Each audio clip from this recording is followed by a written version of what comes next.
As I'm recording gameplay for this episode, I smelled this funny smell in my room. There's an aroma in the air, and I'm like, what is that? And it would just come and go, and I couldn't figure out what it was. And then during one of the games, it got quiet, and all I heard was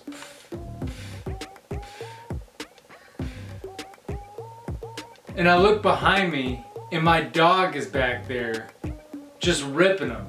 It smelled like Vienna sausages. But you know what I don't get? Is how come dogs, especially hunting dogs, have like some of the most powerful noses. They can smell a squirrel a mile away. Jackson knew that there was a mouse in this game room, and I couldn't even see him. But even with as powerful as their noses are, you can't get revenge on them. Jackson sleeps under the blankets in our bed. And it's like, oh, I got one. I got you. And then you let one rip, and you like look over, you wait for a response, and it's nothing. You know that strong nose has to smell something, but they're completely unfazed. Like, how does a dog's nose work? What am I talking about, dog farts here? This channel's going downhill fast. Alright, it's a game channel. We'll talk about video game stuff. Now that I'm starting to get all the $1,000 titles knocked out, now I'm starting to look at the cheaper titles. And I'm running into a new problem that I didn't have before. Before it was finding the rare and expensive games.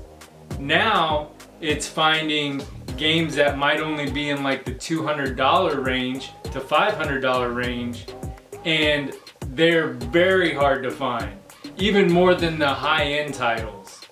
Games like Preschool Fun, this was very hard to find.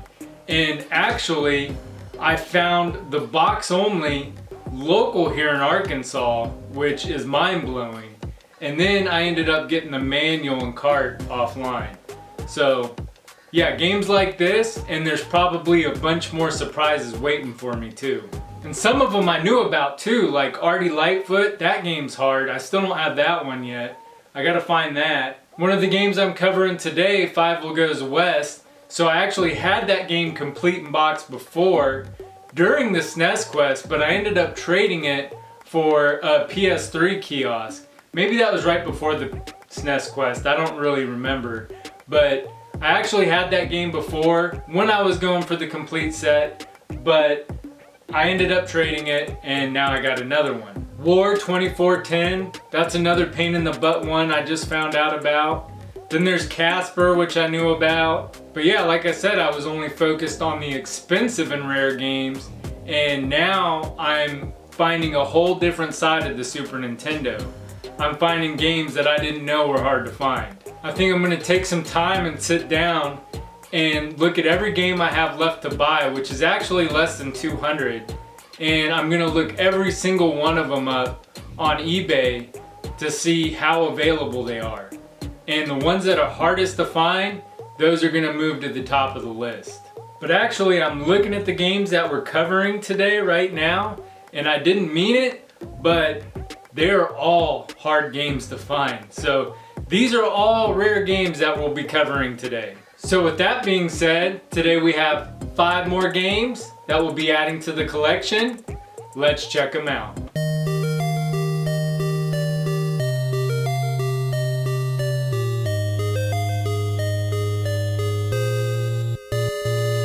And the first game up is An American Tail, Fievel Goes West. An American Tail, Fievel Goes West was developed by Shimada Kikaku and published by Hudson Soft.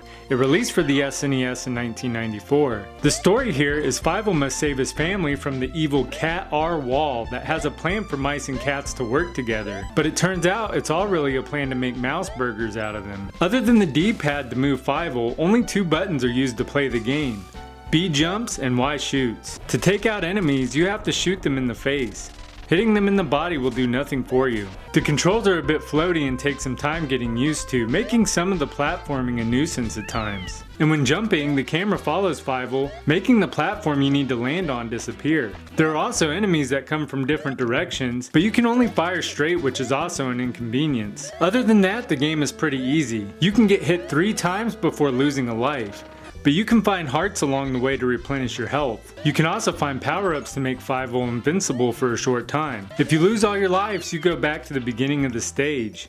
After losing 3 lives, it's game over. The bosses are just as easy as the levels themselves. The music is actually really good in the game, as well as the graphics. Since Fievel doesn't really do anything but jump and shoot, the game gets kind of boring. It's not a bad game, but it's not great either.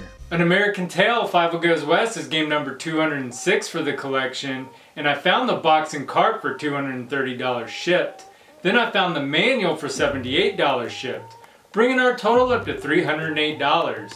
And at $308, that brings our total up to $34,598 for the SNES Quest. And the next game up is Sterling Sharpe End to End. Sterling Sharpe End to End was developed by TOS and published by Jaleco. It released for the Super NES in 1995. This football game is a little different than others. Instead of quarters, you just have a time limit to choose from 20 to 40 to 60 minutes. And that's actual time, so there's no quick game option really. You have your standard playbook to choose from, but there are less options than some other games we've covered. For options, you can choose to play on an open field or in a dome. You can also select the weather including sun, rain, or snow.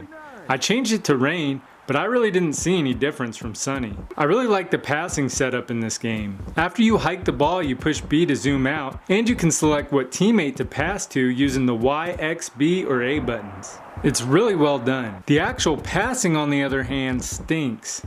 I threw more interception passes than successful ones. Another annoying thing is the tackles. When you get tackled, it's so hard that it pushes you back at least 5 yards. It's really exaggerated. The sound effects are muffled and there's no music when playing. The graphics are decent and the gameplay is okay. Sterling Sharpe isn't a terrible football game for the SNES, but there are better ones to choose from. Sterling Sharpe End to End is game number 207 for the collection, and it cost me $100 shipped. And that brings our total up to $34,698 for the Super NES Quest. Up next we have Incantation. Incantation was developed and published by Titus, releasing for the Super Nintendo in 1996. You live in the Magic Kingdom that consists of 7 worlds. Peace was kept by a magician that held the Book of Absolute Power. However, the Necromancer and his dark forces distill the Book of Sorcery, and he was kidnapped. Your job is to restore peace to the kingdom by defeating the Necroman, saving the Guardian Magician, and retrieving the Book of Sorcery. You really need the manual to understand what's going on and how to play the game. In each stage, you need to find 3 ears of corn to see the boss. If you're missing any corn, the guard won't let you pass. Corn can be hidden anywhere in the levels. There are even crystal balls that warp you to hidden areas, so it's like a maze finding the ears of corn. Also, some of the crystal balls are tricks from the Necroman, so they might send you back to the beginning of the level. You can find different weapons in the level, and some are more effective than others depending on the level you're in. The visuals are excellent, there's lots of details and color, the controls are great as well, and the platforming is solid. You can run in the game, but the running is done with the A button, so it feels awkward, especially when jumping. It's also the same button used to pound the ground. They could have used the X button or something for that. Overall, I had a lot of fun playing Incantation. It actually surprised me how much I enjoyed it. The game is fairly easy, including the bosses. If you're a fan of platformers, Incantation is worth giving a try. Incantation is game number 208 for the collection, and it cost me $409 shipped. And at $409, that brings our total up to $35,107 for the SNES Complete in Box Quest. Up next we have Final Fight 3. Final Fight 3 was developed and published by Capcom, kicking into stores in 1996. The Mad Gear gang is gone, but now a new group called the Skullcross has taken over the city. We've already covered the first 2 games in the series, but the third one is my favorite so far. You have 4 players to choose from: Lucia, Dean, Guy, or Haggard. Each have their own moves and special moves. Just like the first 2 games, you can grab enemies, throw them, kick, punch, and you also have Joy, which is a powerful attack that takes away from your health bar. But something new in this game is a super move. As you damage enemies, your super meter fills up. Once it's full, you can do a special button combination to unleash a crazy attack. Each player has a different button combo you need to push to pull it off. It's really a cool feature in the game. Other games we've covered have these kind of button sequences, but they actually work properly in this game. I was able to consistently pull off super moves without trouble thanks to the excellent controls in the game. Another cool thing is, if you don't like the way the controls are set up, you can easily change them in the options. You can play a single player, 2-player, or auto 2-player, which is great. Auto 2-player allows the computer to be the second player. The only issue I had with this is after the computer died, he didn't come back.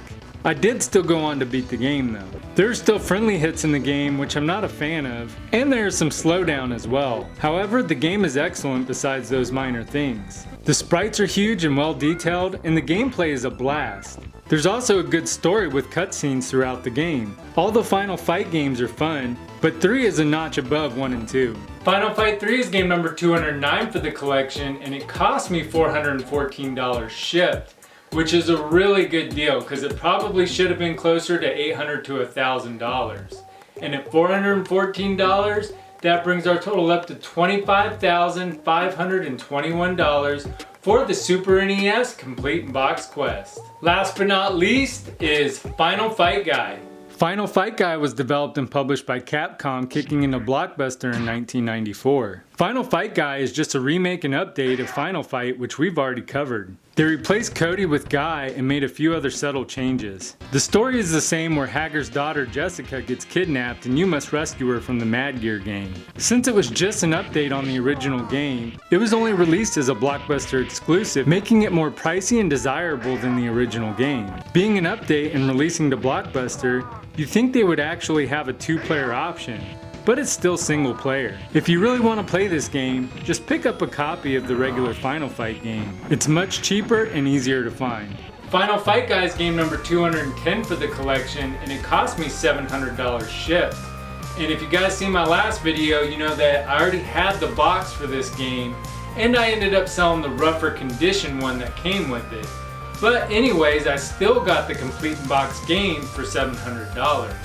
And at $700, that brings our total up to $36,221 for the Super Nintendo Complete Box Quest. Let's get these games on the shelf.